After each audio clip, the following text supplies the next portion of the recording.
안녕하세요. 퀴즈사랑 87회차 시작하겠습니다. 자, 먼저 1단계입니다. 녹차는 그린티라고 하죠. 자, 그럼 홍차의 영어 표기는 1번 블랙티, 2번 레드티. 네, 정답 확인해 보겠습니다. 네, 1번 블랙티입니다. 한자 문화권에서는 우러난 차의 빛깔을 보고 붉은 빛깔을 보고 홍차라 그러는데요. 영어권에서는 말린 찻잎의 색깔을 보고 블랙티라고 부릅니다. 자, 말린 찻잎이 좀 거무튀튀한 색이죠. 참고로 이 홍차 문화가 발달한 나라가 중국뿐만이 아니고요. 영국과 티르키예, 러시아, 이란, 인도 이런 나라들이 홍차를 많이 마신다고 합니다. 자, 2단계 넘어갑니다. 뱀파이어가 무서워하고 싫어하는 것은 1번 마늘, 2번 당근. 뱀파이어 그러면 흡혈귀라고도 부릅니다. 자, 정답 확인해 보겠습니다. 네, 1번입니다. 마늘 싫어하죠. 자, 뱀파이어는 루마니아, 세르비아 등 북유럽의 전설에 나오는 악기입니다. 이 밤만 되면은 무덤에서 나와서 사람의 피를 빨아먹는 악기입니다. 뱀파이어 그러면 브람 스토크의 소설이 유명하죠. 이 드라큘라가 원조격인데요. 1897년에 출간된 책이라고 합니다. 자, 이 드라큘라라는 소설이 발표되고 나서 그 이후에 영화가 아주 수십 개 엄청 많이 제작됐죠. 자, 3단계 넘어갑니다. 나이가 같은 사람을 뜻하는 말의 표준어는 무엇일까요? 1번 동갑내기, 2번 동갑내기. 네, 표준어 뭘까요? 확인해 보겠습니다. 네, 2번 동갑내기입니다. 자, 표준어는 동갑내기고요. 영화에 동갑내기 가외하기 이런 영화, 예전 영화 유명했었죠. 자, 동갑내기가 맞는데요. 지금 인터넷에 찾아보시면 이 1번으로, 이 동갑내기 1번으로 잘못 표기한 사례가 굉장히 많습니다. 자, 4단계 넘어갑니다. 호주와 브라질 중 국토 면적이 더 큰 나라는 어디일까요? 1번 호주, 2번 브라질. 네, 참 애매한데요. 자, 여기 호주가 있고요. 오른쪽 여기에 브라질이 있죠. 브라질 있고 이 밑에 아르헨티나, 그리고 이쪽 서쪽에 칠레가 길게 있죠. 자, 호주와 브라질 중에 면적이 더 큰 나라 확인해 보겠습니다. 네, 브라질이 조금 더 큽니다. 자, 면적은 러시아가 압도적으로 크고요. 그 다음에 캐나다, 미국, 중국 순이죠. 이렇게 빅4가 크고요. 다섯 번째로 큰 데가 브라질입니다. 호주랑 비슷합니다.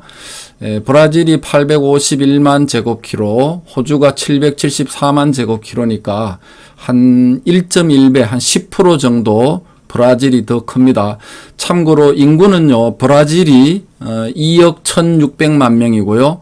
호주는 2,640만 명 밖에 안 됩니다. 자, 5단계 넘어갑니다. 자, 세계 여러 나라의 국기 중 가로 비율이 가장 긴 나라는 1번 카타르, 2번 바레인.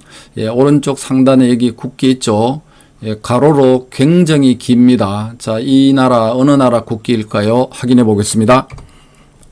네, 카타르죠.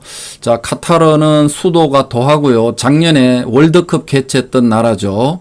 그리고 2030년에 아시안 게임 개최 예정입니다. 자, 이 국기의 가로 세로 비율이 28대 11이라고 합니다. 엄청 길죠. 세계 유일하게 2배 넘는 비율이라고 합니다. 자, 사진 한번 보고 넘어가겠습니다. 네, 세계 국기는 이렇게 가로 세로 비율이 나라마다 뭐 같은 데도 있지만 상당히 다양하게 있습니다. 자, 3대2 비율이 한국, 일본, 중국, 프랑스, 이탈리아 등등 90개여 개 나라가 있고요.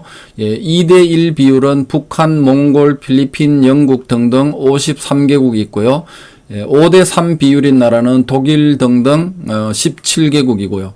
그 외에 기타 미국은 19대10, 덴마크는 37대28 이런 식으로 나라마다 조금씩 다 다릅니다. 그 중에서도 아주 특이하게 이 가로 비율이 가장 긴 나라가 카타르고요. 28대 11이니까 정확하게 2.5배가 됩니다. 예, 바레인은 5대3 비율이고요. 자, 이 바레인과 카타르는 이렇게 톱니바퀴가 비슷하게 그런 모양을 갖고 있는데요. 예, 바레인보다는 카타르가 톱니바퀴가 조금 더 촘촘하게 이렇게 나와 있네요. 자, 이 카타르는 이 국기의 색깔을 젓갈색으로 했는데요.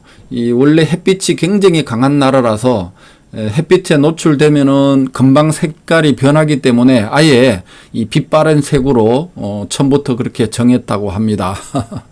예, 그리고 전 세계에서 가장 특이한 국기는 네팔이죠. 예, 세계 유일의 비사각형 국기가 바로 네팔입니다. 6단계 넘어갑니다. 이소일과 심순애가 주인공인 소설이며 김중배의 다이아몬드가 그렇게도 좋단 말이냐라는 대사로 유명한 이 소설의 제목은 무엇일까요? 1번 금강석, 2번 장한몽. 네, 이소일과 심순애 많이 들어보셨던 주인공들인데요. 네, 정답 확인해 보겠습니다.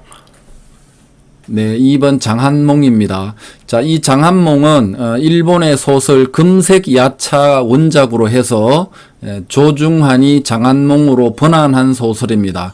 자, 이 금색 야차는 일본의 오자키 고요가 쓴 소설인데요.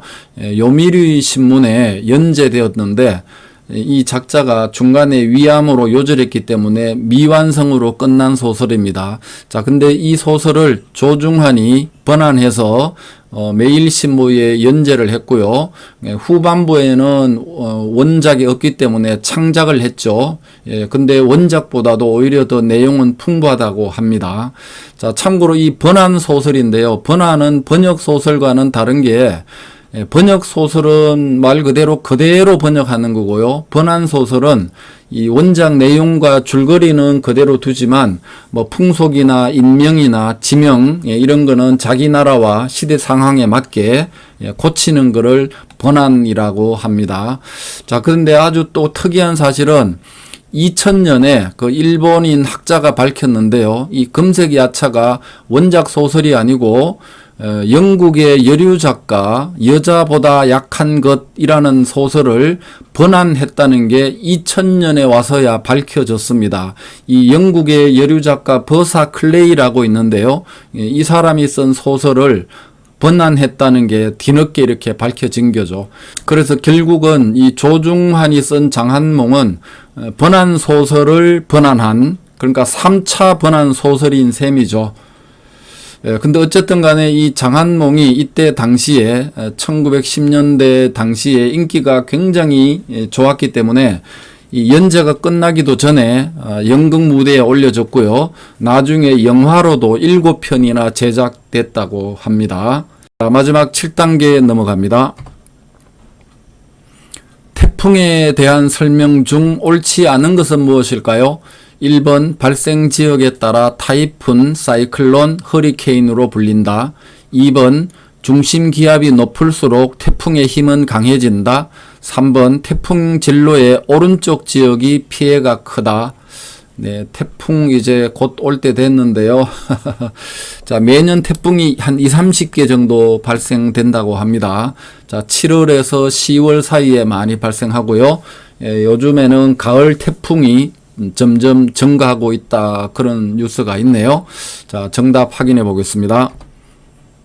네, 2번.